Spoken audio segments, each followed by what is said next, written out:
Good afternoon and welcome to another episode of PharSide Pholios. I am your host, Monica Leek, and we are celebrating Drop Everything and Read Month, National Poetry Month, and School Library Month with a special series of author interviews along with all of our great daily posts, keeping you up and informed on all things books, all things authors, all things reading.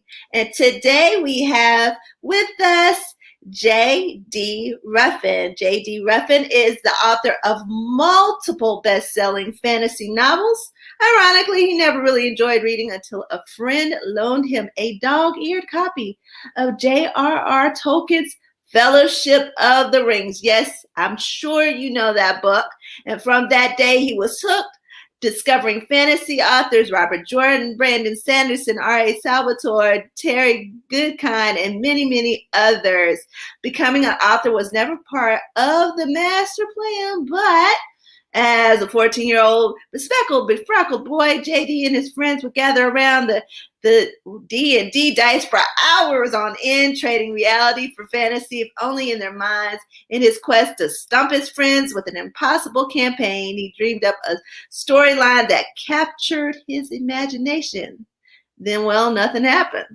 He grew up and went to work in a completely different world. Too many years later, that story pulled at the corner of his mind, demanding to be heard, to be written. And here we are. An author is born. Welcome to the Far Side, J.D. Ruffin. Thank you, Monica. I'm really glad to be here. Awesome. All right, J.D., describe yourself, the author.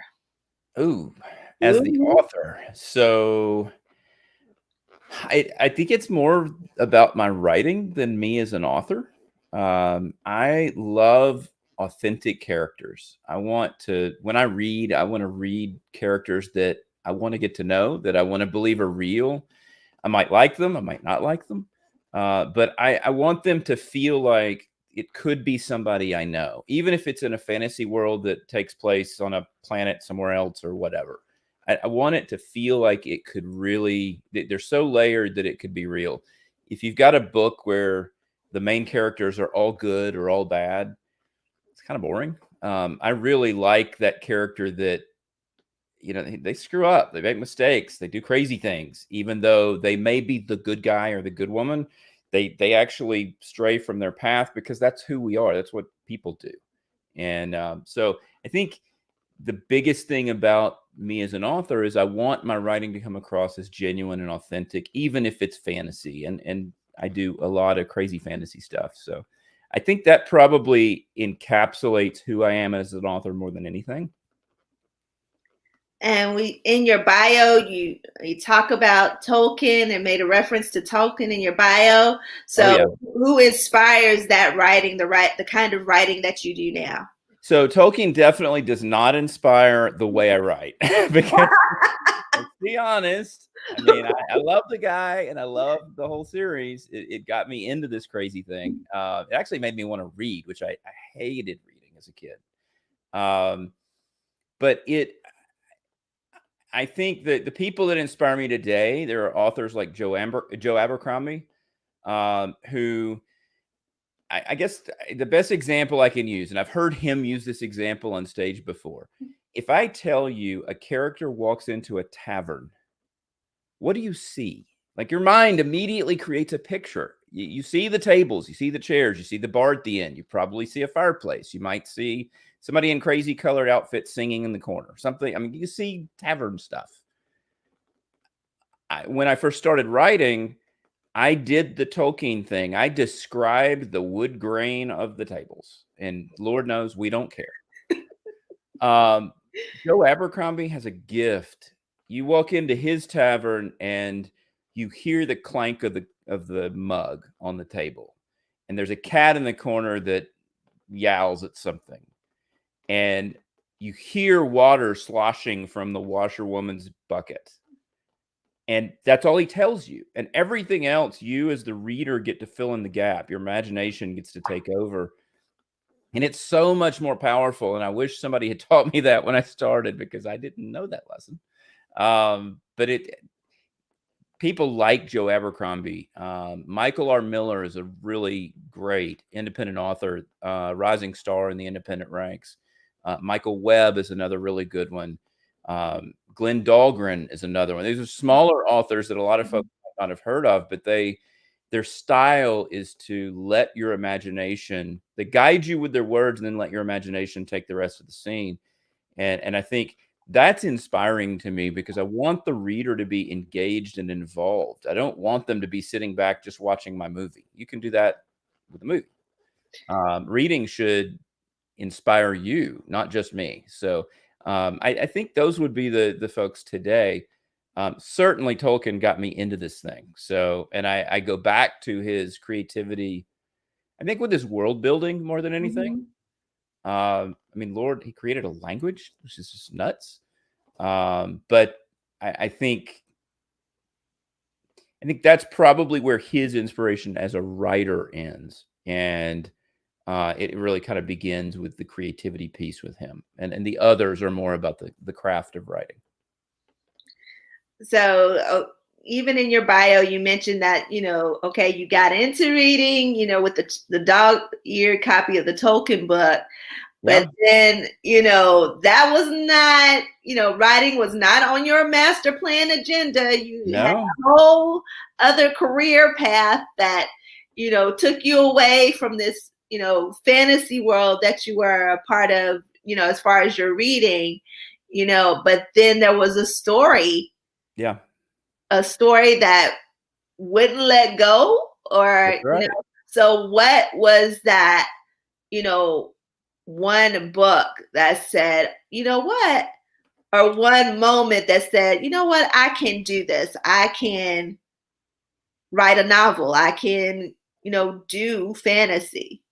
So that moment came after I wrote the first book, because I didn't write the first book to become an author. It was kind of an accident. I was sitting at home. It was 2020. It was the first year of the pandemic, whenever it was really crazy and you couldn't leave the house or you were going to turn into a plant or something. I mean, it was just really like we were stuck at home. And I was sitting there. There was nothing on television. And that story I had not thought of since I was 14 years old popped in my head. I have no idea why. And I thought, if I don't go write this down, I'm not going to remember it. And I had fun as a kid and I had nothing else to do. So I went into my office and started pecking at the keyboard. And I got, I don't know, 3 or 4 chapters into it. And it was so easy to write because I was just remembering a story I'd already created. And 3 months later, I'd finished a full manuscript, 80,000, 90,000 word manuscript. And I didn't even know to call it a manuscript at the time. And so I kind of set it aside, had no plans of doing anything with it. I was a corporate guy. What am I going to do publishing a book? And a friend came over. They came over for dinner, and their 14-year-old daughter picked it up and started reading it. And she's one of those kids that just devours books. She's crazy like that. And we got done with dinner. We're hanging out. And she comes up to me and says, "Hey, do you mind if I take this home with me? I want to finish it." I was like, okay, that's weird, but sure. Totally unedited, anything. Like, I'm not an author. I don't know what I'm doing. And the next day, her mom calls me up and says, "Have you finished book 2 yet? She wants to know what happens." I just wrote book 1. I didn't even know I've written a book. So that was the moment. I mean, you talk about the moment. That was the moment that JD the idiot went, "Oh, this could work." If that little girl is interested in some crazy thing I wrote, then maybe I can turn this into something. And so, as much to satisfy my own curiosity as anything, I wrote book 2. And then I wrote book 3. I didn't publish anything until I had all 3 of the first books written. And then I put them on Amazon and they did okay. And then I decided I needed to learn how to write, and I joined a school and started actually learning the craft. But yeah, that story, it really was the core of what got me here. And that little girl who accidentally picked up a manuscript I didn't mean to leave lying around. That was the moment. It was crazy. Yeah. And especially, as, you look at your audience, when you're writing and you're developing your story, like, who is my audience? Who am I writing for? And without knowing it, you've got this, teen, preteen, young lady who dives head first into your book and is ready for book 2. So, are you planning to continue to, target that YA kind of audience, or do you have like your mark where you're a plan where you're just marketing to the masses, or you specifically, okay, I've got this is adult fantasy, adult fiction, and this is for the younger, have you like kind of segmented your work out like that, or?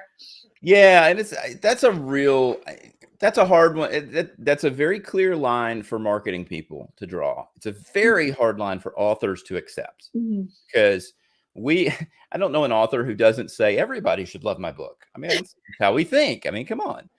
But the reality is, in order to be successful as a commercial author, to actually make a living at this, you've got a target market. It just is what it is. And I hate that, but it's the truth. So I didn't intend to write YA. I thought when I wrote, again, because I didn't know what I was doing, I thought when I wrote that first book, it was this really dark, gritty adult fantasy, and there's nothing dark and gritty about it. I mean, it's just not. There's no cursing, there's no sex, there's no nudity. I mean, there's not even there's not a chance for sex. It is a clean fantasy, and there's not a lot of folks die in the first book. No spoiler alert there. Now they do die later, because I got to know George R.R. Martin a little bit, and he inspired me to kill people. So don't tell anybody. So it got darker, it got more adult, but I never really went down the road of the triggers that turn it from from YA to like the dark fantasy that's really, really deep into adult. So yeah, from a marketing standpoint, my primary markets are going to be YA and sort of mainstream adult fantasy. I can cross over a little bit, but when I market, the marketing itself is very focused at either YA or adult fantasy. It's not, you can't use the same images with both groups. So again, you're getting a little bit beyond the craft of writing and into the marketing world, which again, I feel like I can speak for every indie author out there. We hate it. But it is the most important thing we learn. Otherwise, nobody's going to buy your book because they don't know it's there. So I hate to give you sort of a yes answer to a multiple choice, but that's what it is. And we want people to know where the book is. Oh, yeah. Yeah, that is very important to an indie author. We want to know where the book is, so people can, can they get it when they're at the airport? Can they can they get it at their independent bookstore? Are they all online? Where are the one thing I will say to that, and this is really important, and I guess I'm saying this more to the readers out there than I am to you, Monica. If you want to see the book, whatever book it is, at your local whatever, where they carry books, ask for it. You asking for the book is more powerful than me telling them I have a book to sell, because you are a customer saying, I want something you don't carry. And it's just like going to a library and saying, if you go to a local public library and say, I'm looking for this book, they will order it.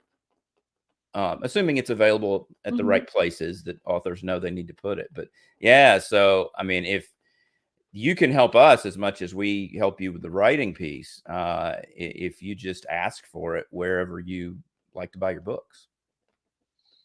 And it doesn't have to be so super complex either. I know in the public library setting can be as simple as, if you're a local author, it's filling out the form. That's right. A lot of libraries actually have a place, and I've seen this on their websites. They have a place both for authors and for readers to say, hey, I want this book there. And, you got to have a library card at that library for them to really care for you. But, it is what it is. But yeah, it's readers have a powerful voice if you use it. And we know what we want and we know what we like as readers. Right. So if you know what you want and know what you like, and this is a reminder that this is Drop Everything and Read Month. Of course, it's coming to a close, but we're still reading. So if you're still reading, we are picking up this book. It's on our list. J.D. Ruffin's new book, Era of Magic, which is the first book of the Kingdom of War series, and it opens up with a powerful battle scene as men fight it out. And this character, Irene, is seeking revenge for her lost youth. It concludes with a kind of a scream of a phoenix and Irene joining her strength to deny. And look, now, how, JD, did you want the reader to feel or connect to the characters with that kind of opening scene? So I wanted to a little bit of shock therapy.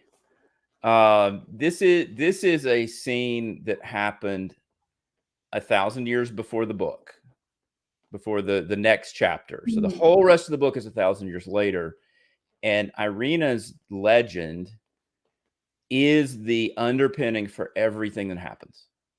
There is a secret cult who is born out of that event, and their whole purpose in life is to try and bring her back to life so she can rule the world and do what evil people do. And so that she's the big bad of the whole series. And so I'm giving you the big bad in the first chapter. And by the way, she loses in the first chapter. She gets banished for 1,000 years.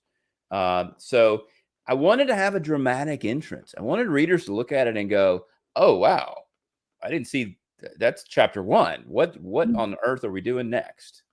And so that was kind of the surprise factor I wanted to throw in there for folks. And also wanted to be fun a little bit. Irina literally runs out of magic in the scene. And so you used the line that's actually in the book, "Let the men battle it out." Well, she has to let the men battle it out. She ran out of juice.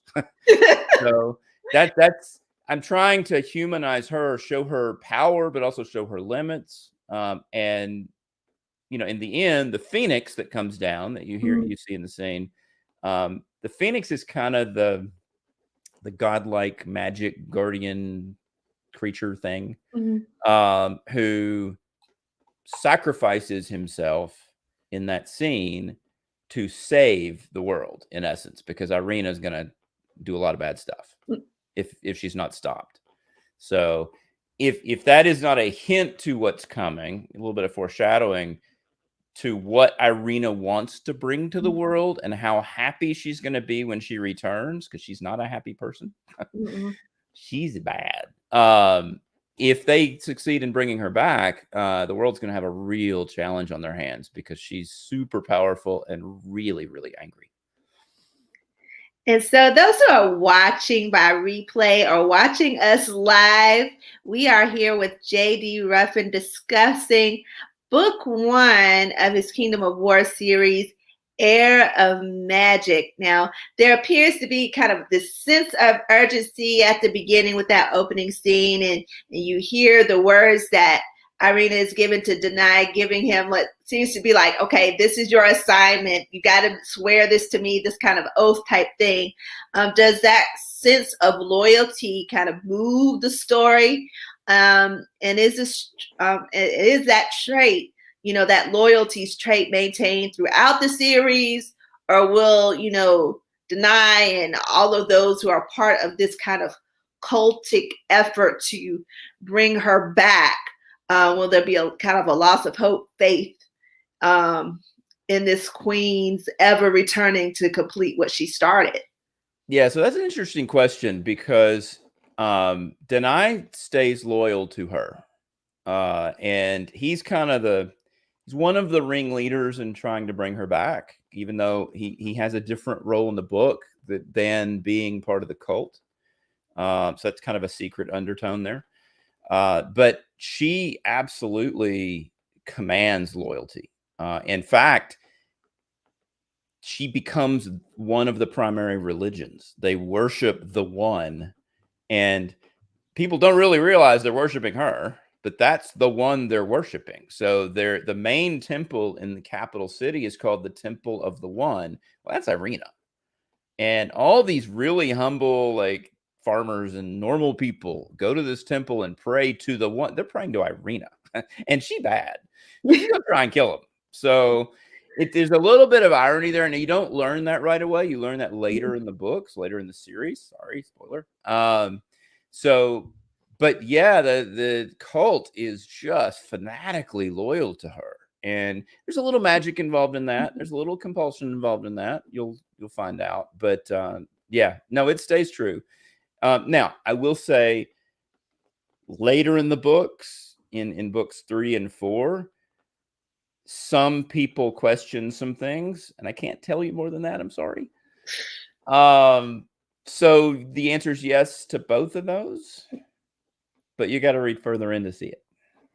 All right. So we definitely want to pick up book 1, which is Era of Magic, to begin our journey into this vast world of, will Irina change? Will there be hope for this, for saving the world, or will it be destroyed because she makes it back? But you got to start with book 1.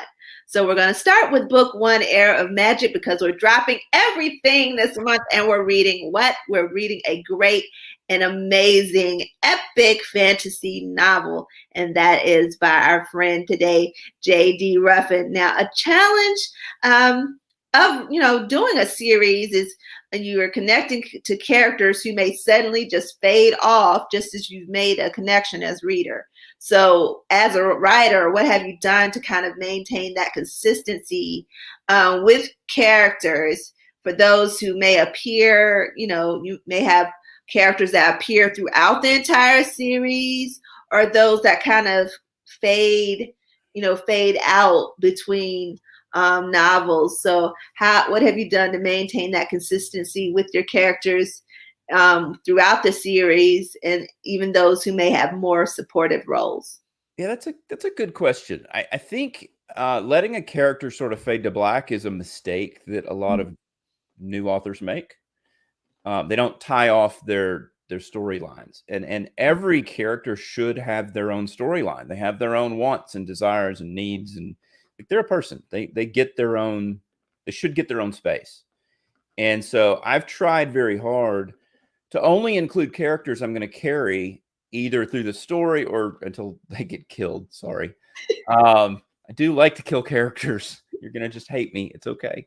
But so if I'm not going to carry them through, if they're not going to play an important role, an important enough role to see their arc to the end, then I'd take them out.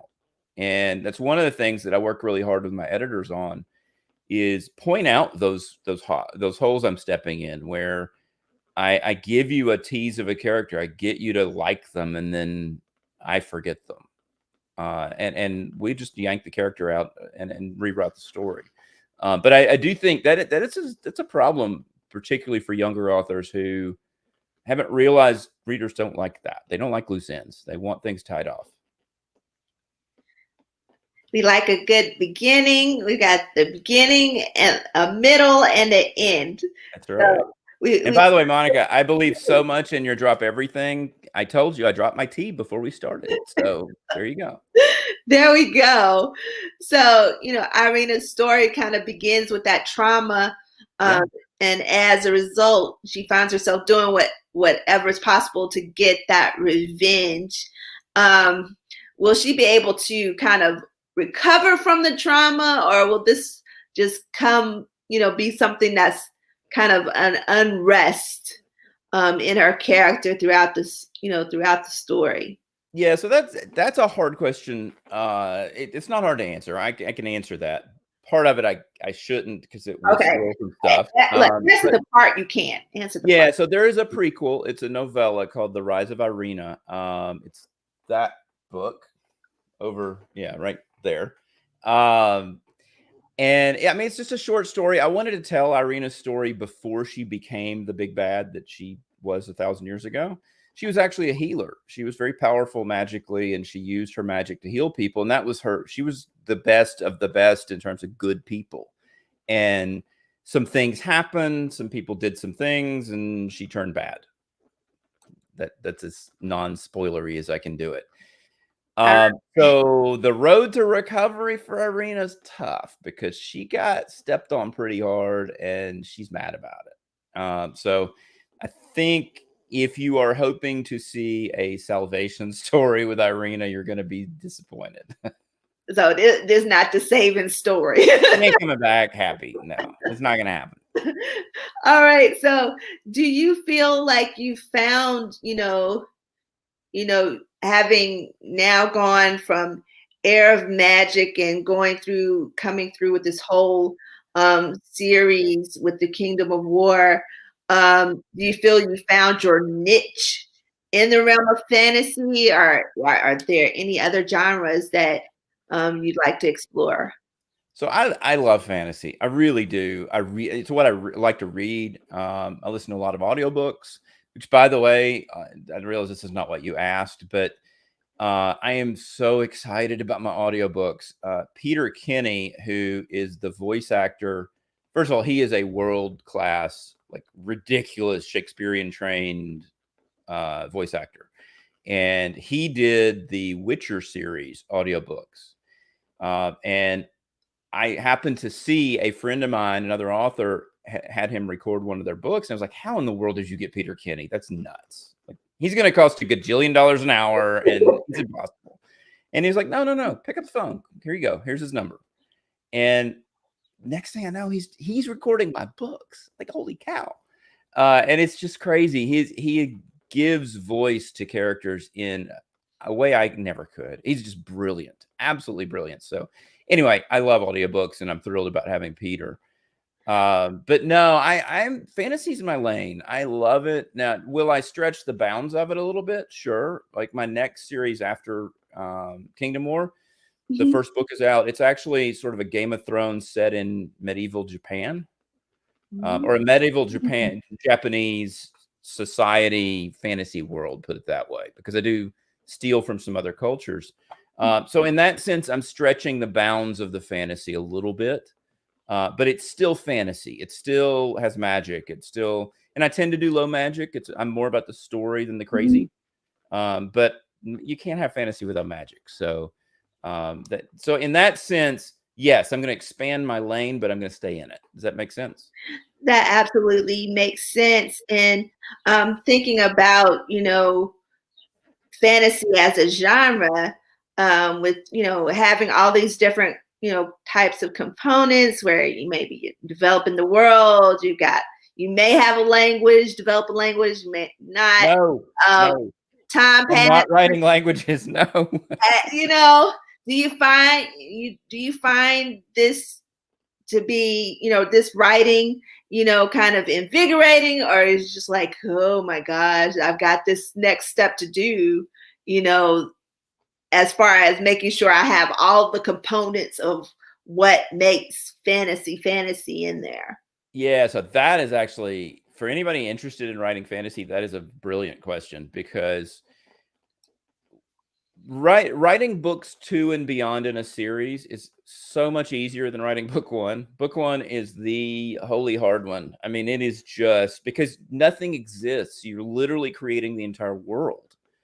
And when you think about that, there's a lot of stuff in the world. Like, we think about the magic. Okay, so magic system, check. Gotta create that. But you need the religion or religions, and do they get along? And what are their tenets? And how would they pray? And who do they pray to? And like, there's so many details. You have to literally make up everything, and you have to be super thoughtful about it, because if it's too much of a parallel to today, there's a whole group of people that's going to get mad, and somebody's going to get mad about everything. So don't worry about that too much. But you gotta be thoughtful about that. And then something as little as, do they speak with an accent? What does the accent sound like? And if they have a real pronounced dialect, how do you write that? And how do you write it in a way that a reader doesn't look at it and go, that's just goofy, I'm not reading that? Because that could be really difficult with a lot of apostrophes and Sadias and whatever else you throw in there. Yeah, the world building is a massive challenge, and it's incredibly difficult, but it's also invigorating was your word. I agree with that. It's so much fun to do. And as a writer, to just lose yourself in creating that. And to know that if I screw something up, guess what? I'll make up a magical ability to fix it. That's okay. That's pretty cool. So I have a lot of fun with it. What was the hardest scene for you to write in that first book? A scene that got deleted. My editor, who is an evil, awful person, insisted we remove that scene, and I loved it. It was such a good scene. It actually, we actually moved it to book 2, so it didn't get discarded. It's not on my floor somewhere underneath the iced tea. But it was a very difficult scene because it's one of the characters is going through, she's going to meet her end in this scene, and it's sort of a ritualistic sacrifice kind of thing, which I don't like doing a lot of blood and gore kind of thing. So I didn't want to go there with it. I didn't want to describe that. It's just not my style. But I needed to make it gritty enough to where the reader cringes and goes, oh, those are bad people. They got her. So that was a really hard scene that I rewrote probably 20 times. And I had people read it and they either cringed or they didn't. And based on their feedback, I rewrote it again. And it was a tough one. But again, it's not in book 1. You'll see it in book 2. Okay. So out of the series, since we've got 4 books in the series, what character do you connect with the most and why? That is an easy question. And it's not what I thought when I started writing it. There are 2 brothers who are 2 of the main characters, Declan and Keelan. And my vision when I started writing the book was Keelan would be the main character, and Declan's just kind of a side character that we interface with. And as I got to writing it and I started really crafting their personalities, Declan is like my brother. I mean, he part of me is on that page in Declan, and he's a little bit of a lost soul. There's a lot of reasons for that you explore throughout the story. But he's also one of the funnier characters. He uses his humor. He was born without magic, and that's a big deal in this world because most people have magic. So he's kind of an outcast. And it's even to the point to where they have a gold stripe on their collar if they have what I call a gift, if they have magic. And he never gets to wear a gold stripe because he didn't have it. So he's ostracized and kind of on the outside because of that his entire life. And it really marks him and his personality and his character. And I think a lot of us can identify in some way with that. And so I want to sit down and eat dinner with Declan and just I have a beer with. He would be a fun person to get to know. So yeah, that is not a hard question at all. He's my favorite, and I love all my children equally. Of course, all of your children equally. We want to support all of your children equally as well. To our readers and those who love books, remember we are dropping everything in reading, and we've got a great book on the horizon with The Air of Magic by our author here today, J.D. Ruffin. What is something that you do that gets you in the zone for writing? What is your practice? Do you have a favorite shirt? Do you drink tea, which just, you had a tea to spill on the floor a little bit earlier? Fuzzy socks, favorite chair? Or are you just totally plugged into a laptop? Yes, I'm going to be boring on this one. I've never been a morning person. I'm the guy that will throw his alarm clock if you're chipper, like just, don't do it. And I need a bucket of coffee to get going. And there's irony to this because when I get up and I come in, I write best in the morning, which it's just crazy to me. I don't know. I'm not even awake. I don't know how that happens. So really from like 9 to noon is really my best writing time. So if I have anything I do, I'll listen to a little bit of an audiobook before I'll start writing. It kind of gets me in the mood.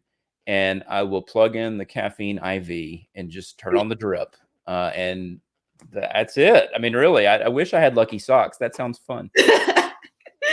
So, do you consider yourself one of those authors who sticks to a formula, for your genre? Or are you willing to kind of take a risk with the flow of your narrative?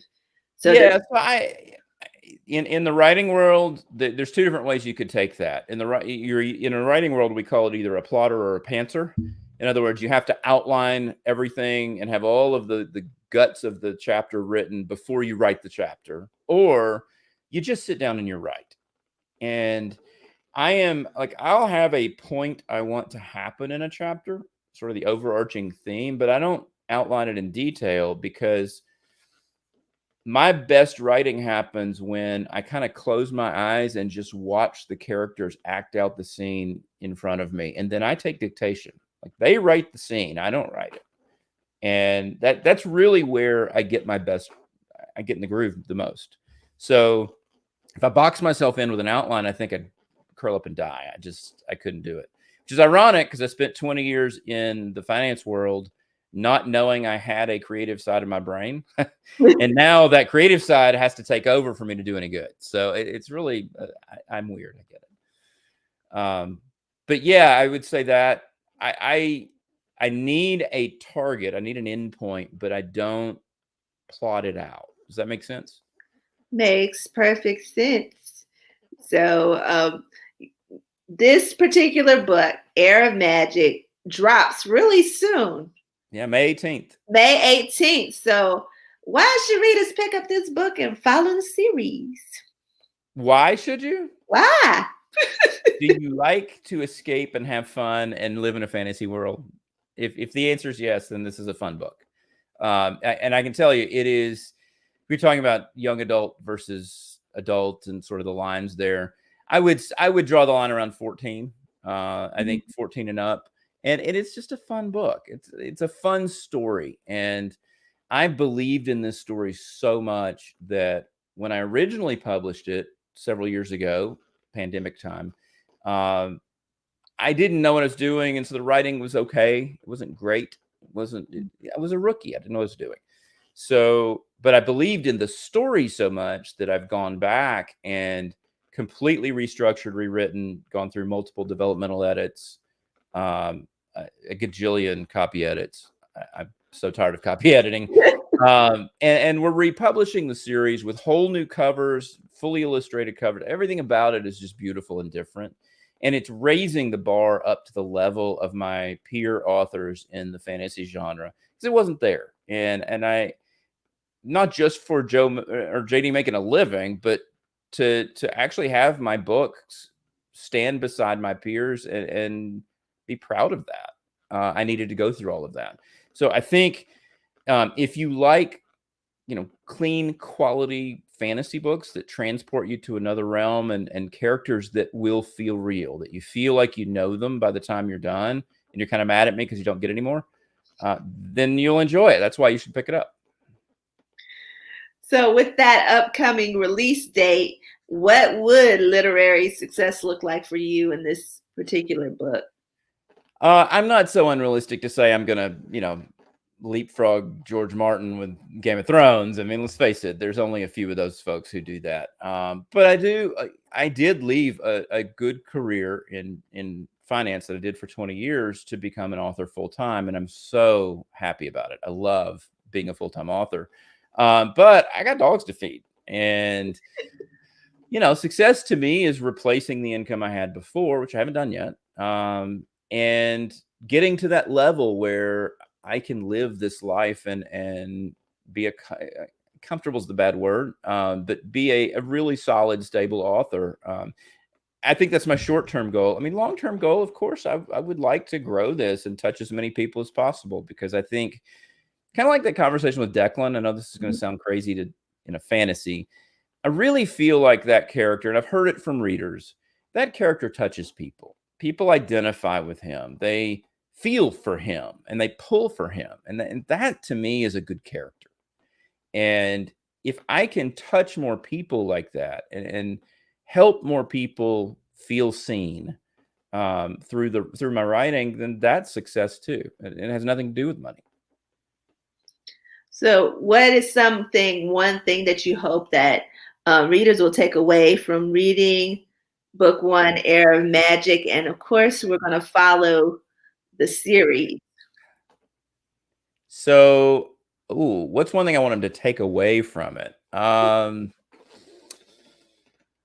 just want readers to have fun with it. This is an escape. This is a fun book. It's not do bad things happen to people? Yes. I don't mean fun in terms of it's light. It's an enjoyable book. And I think if you want to sit on the couch or sit in your comfy chair and just enjoy a couple hours living in somebody else's world and getting to know some characters that you will want to go have dinner with, like I do, then this is the book for you. This is a series. Now, are there any secrets hidden in book one that are later revealed, either later in the book or in subsequent titles? Absolutely. There are Easter eggs everywhere, and you will either find them or they will find you later. And it could be something as simple as, oh, I didn't know that character was they were there then. Holy cow, that's the same person. That kind of thing, sort of a reveal. But then there's also just simple things like there are hints. So Declan is not the main character in book one. He's in it, but he's kind of a side character. He grows into a main character in book two. So in book one, you see a lot of hinting at Declan, at who he may be or may become, but you never really see that until book two. And there's a lot of that with several different characters as well. So I would say those little Easter eggs are more character driven than they are necessarily plot or device driven. Well, for our viewers who are watching live and those who are going to catch the replay, JD, can you tell us how they can connect with you and follow you on social media and how they can purchase your book? That is a wonderful question. Yes, absolutely. So I am everywhere. Like if you want to stalk somebody online, I have an address for that too. So author JD Ruffin on Facebook, Instagram, Twitter, Pinterest, Patreon, if you want to go that route. I also, my website is jdruffin.com. And by the way, on that website, if you click on Air of Magic, there is an audio chapter. There's one chapter that's posted of Peter Kenny's audio, so you can hear a free sample, a full chapter there. And it's one where he does a lot of different voices. It just blows me away, his talent. It's incredible. And email is jd@jdruffin.com. I'm everywhere. And the books are available there's links on my website. But if you go to Amazon and look up Air of Magic, JD Ruffin, it pulls up at the top of the list. Oh, that is awesome. So I'd like to thank my guest, JD Ruffin, for spending this afternoon with us on the far side. And we definitely wish you continued success with the Kingdom of War series and book one, Air of Magic, which drops May 18th. May 18th. It is available for pre-order today. All right. So pin it on your calendar, go to his website and make sure you pre-order and pick up that copy of that book one, Air of Magic, and begin your journey with this Kingdom of War series. So thank you, JD, for spending this time with us this afternoon, and continued success with your Kingdom of War series and all of the wonderful projects you've got coming. And so for our viewers and those who will catch us on replay, make sure you're staying tuned to the PharSide Co-Ed Book Club, the Facebook page for more author interviews and posts as we round out National Poetry Month, School Library Month, and Drop Everything and Read Month during this month of April. And so until next time, many roots, many voices are a part of the infinite story. So plant your seed and have a great and wonderful day.